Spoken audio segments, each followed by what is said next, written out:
Hey everybody, welcome to today's discussion on Chapter 12. Today we'll be talking about leadership in group communication. So we will define leadership, talk about the perspectives of leadership, how to lead with communication, and also leading meetings for very distinct topics. They're related, but definitely distinct from one another.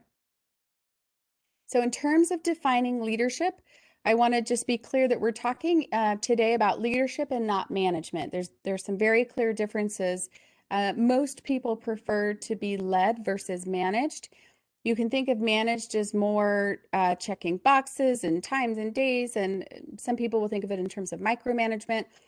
And leadership will be discussed today in terms of our ability to influence and direct other people's actions and maybe behaviors in a broader sense to meet objectives. We do have the understanding that there's something called a shared leadership. And if you believe in that, then you believe that every group member has the ability to act as a leader or influence other people. I take that perspective when I am in a group because I think in a classroom, if we were all virtually or in person together, I think everybody has the ability to contribute toward the overall benefit for the group. And so if we can all impact each other, then the overall group of people benefit, hopefully in a positive way if we use our powers for good. There are a few main perspectives on leadership. And again, business majors, this is probably familiar for you. For other people, maybe this is the first time you've heard it. So I'll go through each of these. The traits view of leadership suggests that leaders are leaders because they share characteristics, personal and physical characteristics, meaning, well, that person looks like a leader. Have you ever heard anybody say that? In class, I've heard people say, oh, yeah, that's like Tom Brady. Okay, some people would say, well, he just looks like a leader. Have you noticed all quarterbacks look a certain way? That would be like a traits view of somebody's physical characteristics that say you're born to be a leader. That obviously, that perspective on leadership, though, doesn't account for people who don't look like Tom Brady and are still effective leaders. But that's one way of looking at leadership.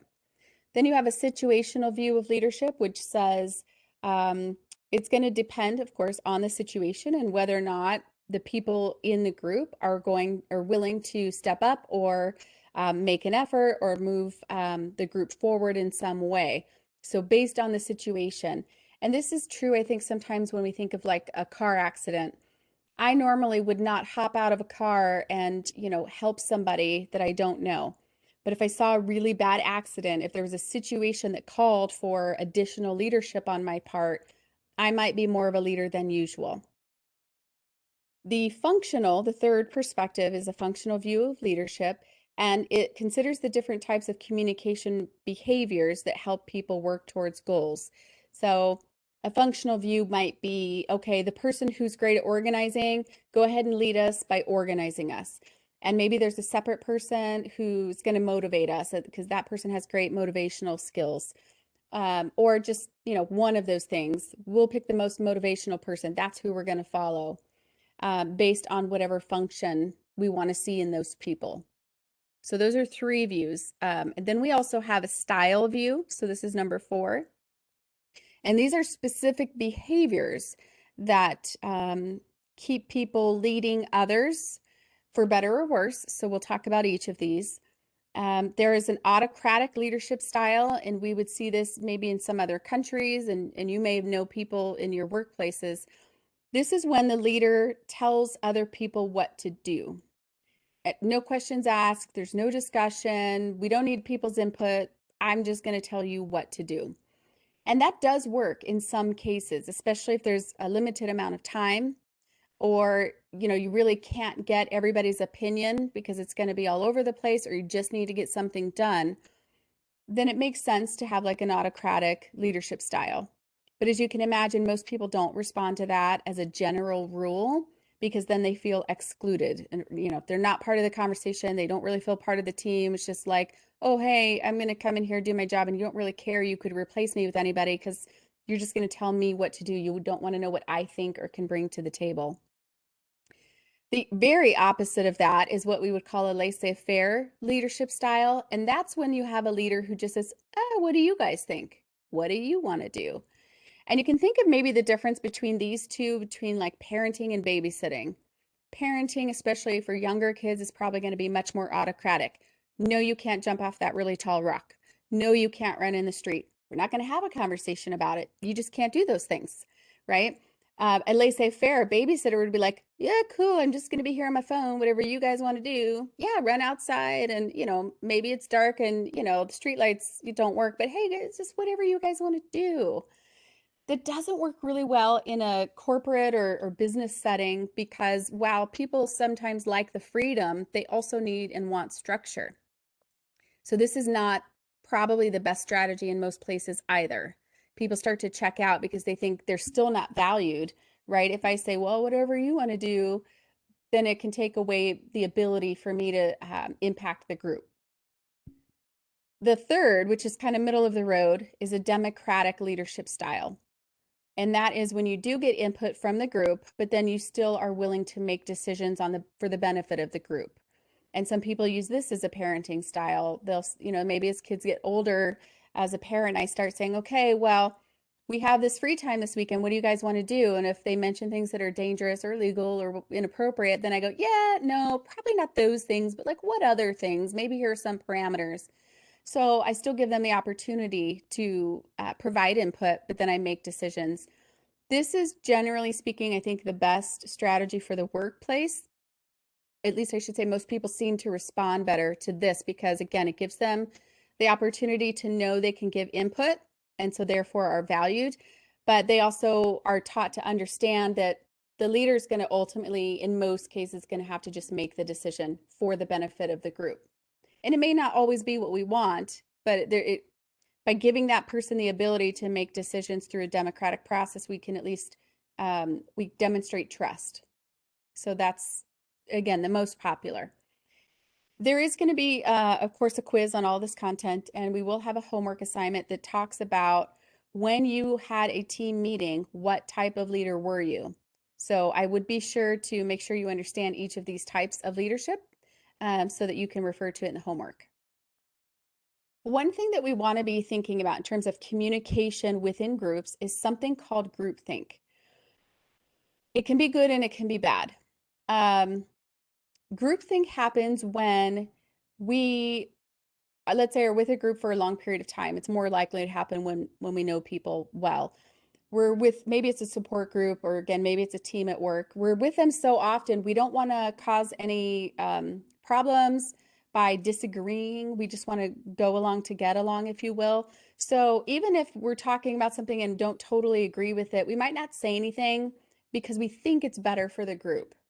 If we're always going to, if everybody says, yeah, we can meet Thursdays at 3, and for at least 3 out of the 5 people, that's not a good time, but everybody's afraid to say something, then that's because they've fallen into groupthink. They want to please other people, so they are trying to think in a way that benefits the group without really thinking about what's best, if that makes sense. This can happen, as you see here, there are some times when you're more susceptible to groupthink is when you have proven success because you think, well, we already know what works. Let's just keep doing the same thing. And you don't stop to question anything new or think of anything new. You are under time pressure because you forget that you might want to stop and take time to consider more options. Or you have somebody who takes on more of an egocentric role and says, no, no, no, this is the way we're going to do it. And nobody else wants to be the person who pushes back and says, yeah, but is that the only way? So ideally, we would each be mindful of groupthink. And if we think we should speak up on something that even slightly challenges, I think that's okay.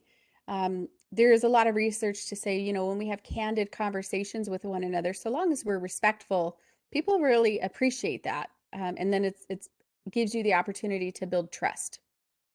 So some ways that you can discourage groupthink would be ask for input from other people. You can assign someone to play devil's advocate, which is in every group meeting, we say, all right, Pam, you're in charge of, if we start going down this path, Pam, I want you to be the person who thinks of the other side.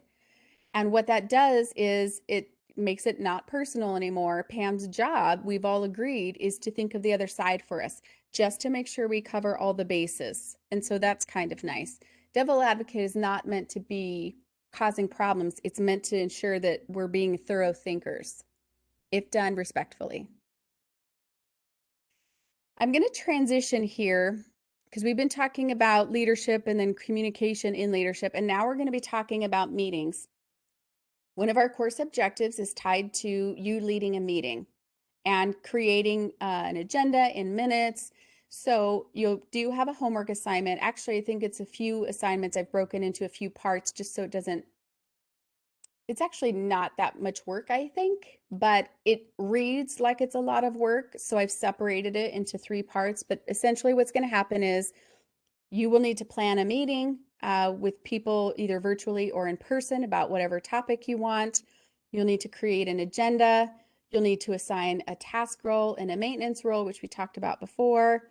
And then you need to evaluate your performance as a leader and how people fulfilled those roles, as well as create some minutes. So I want to point out how to make an agenda. I'm going to ask that you use the template that I've given you to create your assignment because it's the most standard type of agenda you'll see in the workplace. A lot of the templates that you'll see online and even in Microsoft Word, they're so not corporate-y, they just don't, they're not standard. So it can almost kind of draw attention to you unnecessarily if you're using some of those things. Um, Once you get in a company, you'll know what the template is if there is a template. But I'm going to ask or suggest that you keep it, all the information needs to be there, but just don't have a lot of colors and a lot of graphics and things like that. It's a business document, so there's no need for that, unless of course you're in a creative environment. But the agenda serves the purpose of keeping your meeting structured and documenting everything that's planned. So the agenda happens before, and then we turn those into what we call minutes after. So it lists, and there is an example in your book, but again, I want you to use the template that I've provided. It has a title for the meeting, the date, the total duration so that people know how much time to plan for, the location. It lists action items or topics, I should say, the person who's responsible for talking about each of those topics. If there are action items like, hey, I need you to bring this report to the meeting, or I need you to find a couple sources. And then you assign, I should say, specific amount of time for each of those topics. So the specific amount of time should match up with the total length of the meeting. And all of this probably seems like, duh, super easy. But I will tell you, if you have this prepared in advance, you would send it to people at least a day before the meeting so they can look at it, especially if you're going to ask them to talk about something, they need to prepare. It helps to make sure you cover everything you want, nothing you don't, and the people who needed to have the time to talk get to have the time. Okay, so that's the value of an agenda. And again, the other part, obviously you'll conduct the meeting trying to use the leadership skills that we've just talked about.